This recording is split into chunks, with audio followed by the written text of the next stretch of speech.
السلام علیکم ورحمۃ اللہ وبرکاتہ۔ امید ہے کہ آپ سب لوگ اللہ کے فضل و کرم سے بالکل تندرست ہوں گے۔ پاک پروردگار آپ کو تا حیات تندرست، سلامت اور شاد و آباد رکھے اور کبھی کسی کا محتاج نہ کرے۔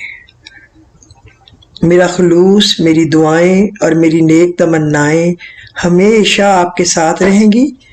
اللہ آپ کو سدا سلامت رکھے۔ اللہ کریم آپ کو اور آپ کے اہل خانہ پر ہمیشہ خوشیوں کے پھول برسائے، ہر بیماری سے شفا، اچھی صحت کامل، ایمان اور وسیع رزق عطا فرمائے۔ اللہ آپ پر اپنا فضل و کرم فرمائے اور دین و دنیا میں سرفراز فرمائے۔ آمین ثم آمین۔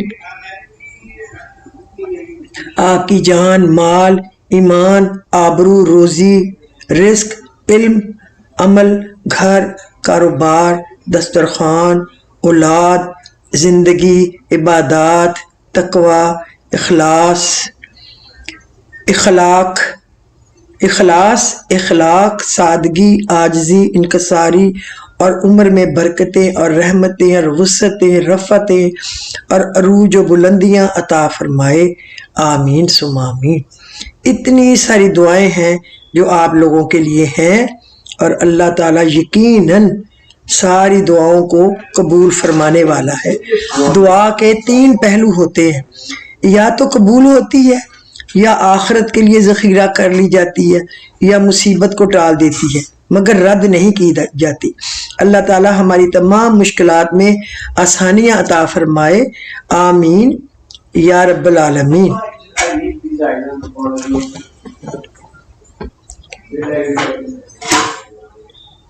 ابھی وقت ہے، سانسیں چل رہی ہیں، توبہ سنی جا رہی ہے، نیک اعمال ہو سکتے ہیں، گناہ چھوڑے جا سکتے ہیں۔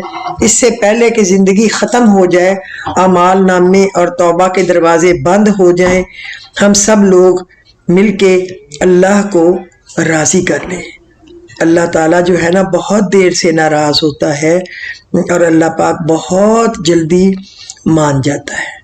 سب اس کو منا لیں، پلیز اس کو منا لیں، وہ مان جائے گا، وہ ضرور مان جائے گا، ضرور مان جائے گا۔ آج کے جو ہمارے ٹاپک ہوں گے، ایک تو ہوگا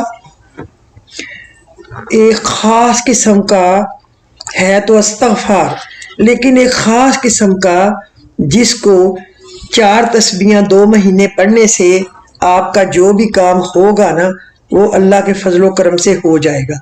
اور ایک تقویٰ، 2 چیزیں ہوں گی آج کی۔ ابھی پہلے ہم لوگ آپ کو میں ضروری وہ باتیں بتاؤں جو کہ میں ہمیشہ ہی آپ کو بتاتی ہوں۔ غصے کے جذبات اور اظہار کا کیا ہے؟ غصہ نکالنے کی عادت ہونا اور غصے کا اظہار کرنا 2 مختلف چیزیں ہیں۔ جب بغیر سوچے سمجھے غصہ نکالنے کی بات آتی ہے تو پھر یہ ضروری نہیں ہوتا کہ غصہ اسی پر نکلے جس پر آ رہا ہے۔ یوں شوہر باس کا غصہ بیوی پر، بیوی ساس کا غصہ بچے پر، بچہ وہ غصہ کسی دوست پر یا چھوٹے بہن بھائی پر نکالتا ہے۔ یعنی غصہ نکالنے کو ایک عدد خود سے کمزور ہستی، اس کو خود سے، ایک انسان کو خود سے کمزور ہستی چاہیے ہوتی ہے، بس وہ مل جائے، بس وہ اسے ٹرانسفر کر دیتا ہے اپنا غصہ۔ ایسی صورت میں جتنا بھی غصہ ہو، ورکر باس پر، بہو ساس پر، بچہ ماں پر، غصہ نہیں نکالتا۔ اس کی ایک دوسری انتہا بھی ہے کہ غصے کا اظہار نہ کرنا خود سے کمزور پر بھی نہیں اور خود سے طاقتور یا جس کی غلطی ہے اس پر نکالنا ممکن نہیں، تو آپ وہ کسی کمزور پر تو غصہ نہیں نکالتا، مگر وہ غصہ جلنے کڑنے کی صورت میں اندر ہی اندر پکتا رہتا ہے، خون جلاتا ہے، کئی خوشیوں کے پل کھا جاتا ہے، کئی اہم باتیں، کام، چیزیں بھلا دیتا ہے، عبادت تک سے توجہ ہٹا دیتا ہے۔ نماز میں بھی زبان الفاظ ادا کرتی ہے اور دماغ ان واقعات کو دہرا رہا ہوتا ہے۔ تمام معاملات میں کارکردگی متاثر ہوتی ہے۔ ہمارے ارد گرد موجود افراد پہلے نظر میں انداز کرتے ہیں، پھر توجہ دلاتے ہیں، پھر باقاعدہ ناراض ہونے لگتے ہیں کہ ہر وقت رونی شکل کیوں بنائی ہوئی ہے، کام ڈھنگ سے کیوں نہیں ہو رہے، دھیان کدھر ہے، وغیرہ وغیرہ۔ وجہ وہی کہ ہمیں غصے کو چینلائز کرنا نہیں سکھایا جاتا۔ جب غصہ آئے تو سنت کے طریقوں پر عمل کریں، آپ کے نتیجے میں ٹھہراؤ آنے لگے گا، اس کے نتیجے میں نا آپ کے کاموں میں ٹھہراؤ آنے لگے گا۔ پھر قبول کریں کہ ہاں یہ بات مجھے بری لگی، مجھے غصہ نہیں آیا۔ یہ مسنون طریقے اصل میں ذریعہ ہے جذبات کی گاڑی کو دھیما کرنے کا، تاکہ ہم منطقی انداز میں سوچنے کی سطح پر آ جائیں، تجزیہ کریں کہ آیا واقعی یہ غصہ دلانے یا اتنا غصہ دلانے والی بات تھی؟ اگر ہاں تو مجھے کیسے متعلقہ بندے تک پہنچانا چاہیے، کن الفاظ میں، کس انداز میں کہ وہ پر اثر بھی ہو اور کوئی زیادتی بھی نہ ہو، اور اسے پتہ چل جائے کہ مجھے یہ بات بری لگی تھی، اس وجہ سے غصہ آیا۔ یہ ہے جو اصل بات ہے۔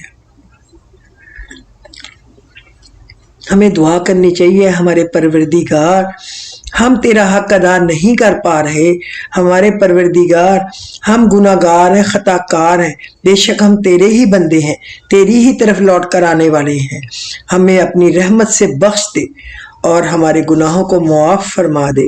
ہمارے پروردگار ہمیں توفیق عطا فرما کہ ہم تجھے راضی کر سکیں، تیری عبادت کر سکیں، تاکہ تیرے سامنے عاجزی سے جھک سکیں۔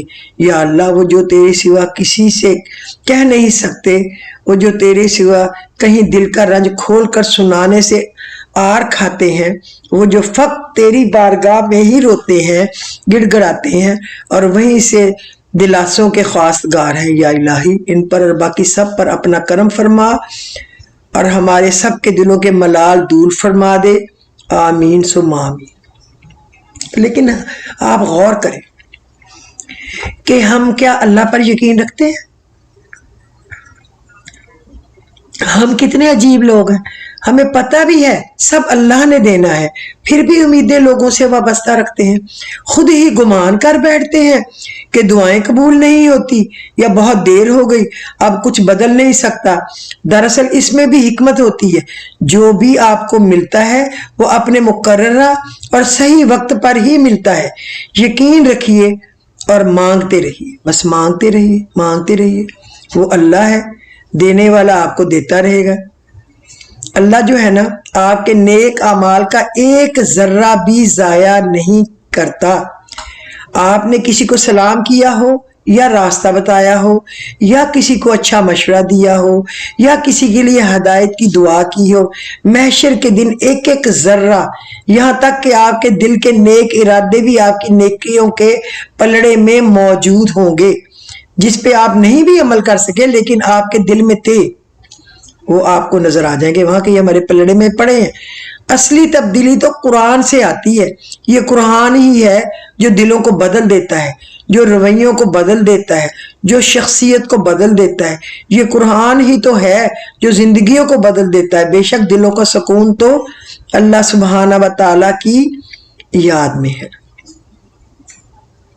سنو، آج کے بعد کوئی امتحان نہ ہوگا، یوم التغابن، آپ اب کبھی پیمانے نہ بدلیں گے، کبھی رزلٹ تبدیل نہ ہوں گے اور نہ ہی کبھی حالات بدلیں گے۔ وہ وقت تھا امتحان کا جسے تم نے کھیل تماشے میں گنوا دیا، آج موقع نہیں کچھ کرنے کا، یہاں تو بس جیت ہے یا ہار ہے۔ ابھی سانسیں چل رہی ہیں اور ٹانگوں نے تمہارا بوجھ اٹھایا ہوا ہے، ابھی آنکھیں دیکھ رہی ہیں اور دماغ کام کر رہا ہے۔ آپ ابھی بھی وقت ہے کہ آپ اللہ کی رضا جان لیں کہ یہ دنیا صرف امتحان گاہ ہے، اٹھیں اور اپنی آخرت بنا لیں، کہیں دیر نہ ہو جائے اور کہیں روح قبض کرنے والا نہ آن کھڑا ہو، پھر لوگ کہیں گے انا للہ و انا الیہ راجعون۔ سیدنا انس رضی اللہ تعالیٰ عنہ سے روایت ہے، وہ کہتے ہیں رسول اللہ نے فرمایا بے شک لوگوں میں سے کچھ اللہ والے ہوتے ہیں۔ آپ صلی اللہ علیہ وسلم سے پوچھا گیا ان میں سے کون لوگ اللہ والے ہوتے ہیں؟ آپ صلی اللہ علیہ وسلم نے فرمایا قرآن والے ہی اللہ والے اور اس کے خاص لوگ ہوتے ہیں جو قرآن پڑھنے والے، سمجھنے والے، اس پہ عمل کرنے والے، اس پہ چلنے والے۔ اللہ، میں دنیا کی رنگینیوں میں مگن ہو کر آپ کو نہیں کھونا چاہتے۔ میرے اللہ، میں بہت کمزور ہوں، مجھے تھام کر رکھیے گا، کبھی خود سے دور نہ ہونے دیجیے گا۔ اللہ، میرے پاس تو آپ کے سوا کچھ بھی نہیں ہے۔ اللہ، آپ ہی میرا کل اثاثہ ہے، میری زندگی کا حاصل ہے۔ میں آپ کو کیسے کھو سکتی ہوں؟ ہم سب لوگ آپ کو کیسے کھو سکتے ہیں؟ آپ کو کھو کر بچنا ہی کیا ہے؟ ہمارے پاس اللہ آپ کا ساتھ ہے۔ ہماری زندگی کیسے ہم زندہ رہ سکتے ہیں آپ سے دور ہو کر؟ کبھی بھی خود سے دور نہ ہونے دیجیے، آخری سانس تک میرے رب آپ کا ساتھ، آپ کی محبت ہم لوگ چاہتے ہیں۔ آپ کی اطاعت میں زندگی ہے، آپ کی پہچان سے زندگی ہے۔ جس نے آپ کو پا لیا اسے سب مل گیا، جس نے آپ کو نہیں پایا اس نے کچھ نہیں پایا۔ اس سے مفلس کوئی بھی نہیں ہے۔ جو اللہ کو ہم سفر بنا لیتے ہیں انہیں سفر کبھی خوف زدہ نہیں کرتا، اور جو اللہ سے جڑ جاتے ہیں انہیں کوئی توڑ نہیں سکتا۔ جو دعائیں اللہ کے سپرد کر دی جاتی ہیں ان کے مکمل ہونے کا کوئی ان کو موڑ نہیں سکتا۔ یہ ہمیشہ یاد رکھیں، یہ میری آپ کو نصیحت والی باتیں ہیں۔ اب میں آپ کی طرف آتی ہوں استغفار کے متعلق۔ استغفار، حضور صلی اللہ علیہ وسلم نے فرمایا کہ جو شخص صبح کو دل کے پورے یقین کے ساتھ استغفار پڑھے تو وہ اگر اس دن انتقال کر جائے تو وہ جنتی ہے، اور اگر وہ رات کو انتقال کر جائے تو وہ جنتی ہے اگر وہ یہ پڑھ رہا ہو۔ اب میں آپ کو بتاتی ہوں، شیخ المشائخ حضرت شیخ کلیم اللہ جہاں آبادی رحمۃ اللہ علیہ نے تحریر فرمایا ہے کہ جو شخص 2 ماہ تک بلا ناغہ روزانہ 400 بار یہ استغفار پڑھے گا تو اللہ تعالیٰ اسے علم نافع یا مال کثیر عطا فرمائے گا۔ یعنی اگر نیت حصول علم ہے تو علم حاصل ہوگا، اور اگر طلب مال کی نیت سے پڑھے تو وہ مال مل جائے گا، اور اگر وہ ذرا ہوشیار ہو اور دونوں نیتیں کر لے، اللہ مجھے علم بھی چاہیے، وہ بھی بڑا ضروری ہے، اللہ مجھے مال بھی چاہیے زندہ رہنے کے لیے، تو وہ بھی بڑا ضروری ہے، تو اللہ تعالیٰ تو بخیلی پسند ہی نہیں کرتا، تو اللہ تو بڑا وسعت والا ہے، تو پھر وہ دونوں چیزیں بھی لے سکتا ہے۔ انہوں نے یہ کہا ہے کہ جس چیز کی نیت سے پڑھے گا تو ملے گی، علم حصول کی نیت لگا لے یا اپنا مال و دولت کی نیت سے پڑھ لے اس کو ملے گا۔ تو میں کہہ رہی ہوں جو کہ خطا کار سی ہے، کم عقل سی، دونوں نیتیں کر لیں۔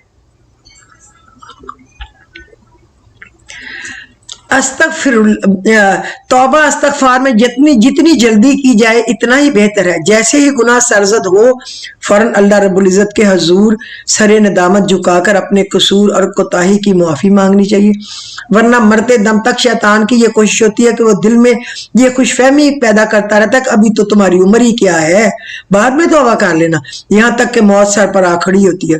انسان توبہ سے محروم رہ کر تباہ و برباد ہو جاتا ہے۔ دوسری اہم بات یہ ہے کہ توبہ صرف زبانی کافی نہیں ہے، کیونکہ اصلی اور سچی توبہ یہ ہے کہ انسان سچے دل سے عہد کرے کہ آئندہ وہ اس گناہ کے قریب سے بھی نہیں گزرے گا۔ قرآن میں ہے نا، یا ایھا الذین آمنوا توبوا الی اللہ توبۃ نصوحا، اے ایمان والو اللہ کے حضور سچی توبہ کرو۔ وآخر دعوانا ان الحمد للہ رب العالمین۔ تو اب میں آپ کو استغفار بتاتی ہوں کہ کیا ہے۔ استغفر اللہ الذی لا الہ الا هو الحی القیوم الرحمن الرحیم بدیع السماوات والارض من جمیع جرمی و ظلمی و اسرافی علی نفسی و اتوب الیہ۔ استغفر اللہ الذی لا الہ الا هو الحی القیوم الرحمن الرحیم بدیع السماوات والارض من جمیع جرمی و ظلمی و اسرافی علی نفسی و اتوب الیہ۔ یہ ایک ایسا گفٹ ہے جو کہ آپ کو ہر کسی سے مل بھی نہیں سکتا اور میرا نہیں خیال کہ پہلے کبھی ملا بھی ہوگا. میں نے ایک دفعہ شروع میں یہ 2-3 چیزیں اکٹھی جوڑ کے بتائی تھی، لیکن بعد میں مجھے خیال ہوا کہ یہ مجھے جوڑنی نہیں چاہیے تھی، لیکن اس وقت الگ الگ بتانی چاہیے تھی، کیونکہ یہ اپنے اندر ایک مکمل کتاب ہے خود ہی، تو پھر ان کو جوڑتی نہ. لیکن بس اس وقت میں نے شوق میں ابھی نیا شروع کیا تھا تو بتا دیا. اس کو میں نے بھی پڑھا تھا 4 مہینے 2 مہینے 400 دفعہ روزانہ. اس وقت یہ پیپلز پارٹی اور نون لیگ نے اپنی LNG سے پیسے کھانے کے لیے اربوں خربوں ہمیشہ کی اپنے طے کر کے پنجاب میں CNGوں کو بند کیا تھا، آپ کو پتا ہوگا. تو ہمیں تو یہ پھر بہت بڑا لاس تھا نا کہ جنہوں نے 4-4 5-5 جن کے اسٹیشن تھے اور اتنے پیسے لگا کے بیٹھے تھے. تو میں نے یہ 2 مہینے پڑھا تھا 4 تسبیح، یقین سے کہ اللہ تعالیٰ ہمارے CNGوں کو کھول دے. اور آپ یقین کریں جس دن اس کا دوسرے مہینے کا یعنی 60واں دن کمپلیٹ ہوا نا، 60 ڈیز، شام کو اس دن 25 دسمبر تھا مجھے یاد ہے، جس دن میرا مکمل ہوا. میرے میاں کی برتھ ڈے تھی اور ہم نے اپنے بیکری پہ ہی ارینج کیا تھا، سب کو بلایا تھا کہ وہیں ہوگا. اور وہیں ابھی کیک کاٹ کے سب لوگ کھا پی رہے تھے تو فون آ گیا کہ CNG لوگوں نے اجازت مل گئی ہے، لوگوں نے اپنے کھلوانے شروع کر دیا، تو آپ بھی اپنے اسٹیشنوں پہ آئیں اور ان کو کھلوا لیں. تو آپ اس یقین سے پڑھیں کہ بس اب تالا کھلنے کی چابی ملی ہے، تو اب ہم نے اس کو پڑھنا ہے. میں اس کی پکچر آپ کو سینڈ کر دوں گی، پریشان نہ ہوں. انشاءاللہ تعالی اللہ کے حکم سے تو اللہ آپ کو عمل کرنے کی اور پڑھنے کی توفیق عطا فرمائے اور اچھی باتیں سننے کی. آپ عمل کر کے دیکھنا آپ کی زندگی میں کیسا مزہ اور کیسا سکون آئے گا. لیکن ناغہ نہیں ڈالنا. ٹائم چینج ہو جائے گا تو چلو کوئی بات نہیں، کیونکہ انسان کبھی کوئی مہمان آ جاتا ہے، کبھی جانا پڑ جاتا ہے، اس لیے اللہ اتنی سختی نہیں کرتا. اللہ بہت ہی تحمل والا ہے. تو آپ بس ناغہ نہیں کرنا، آپ نے پڑھ لینا ہے مغرب سے پہلے اس سبق کو. مغرب کے بعد پڑھا تو وہ اگلے دن کا شمار بن جائے گا، بس یہ یاد رکھنا ہے. ہاں آپ رات کو پڑھ لیتے ہیں مغرب کے بعد سے لے کے، تو وہ اگلے دن صبح آپ مصروف ہے تو سمجھو آپ نے اس دن کا سبق پڑھ لیا، کیونکہ اللہ کی گھڑیاں مغرب کے بعد اگلے دن کے لیے سٹارٹ ہو جاتی ہے. تو بس آپ پڑھنا اور اپنی دعاؤں میں مجھے بھی یاد رکھنا. اگر آپ کو میرا آج کا ایپیسوڈ پسند آیا ہو تو اس کو لائک اور شیئر کر دیجئے، اور اگر کسی نے اس کو سبسکرائب نہیں کیا تو میری ریکویسٹ ہے کہ وہ سبسکرائب کر کے اس صدقہ جاریہ کا حصہ بن جائیں اور کچھ نہ کچھ لوگوں کو ضرور بھیجیں. تو مجھے اجازت دیجیے، خدا حافظ.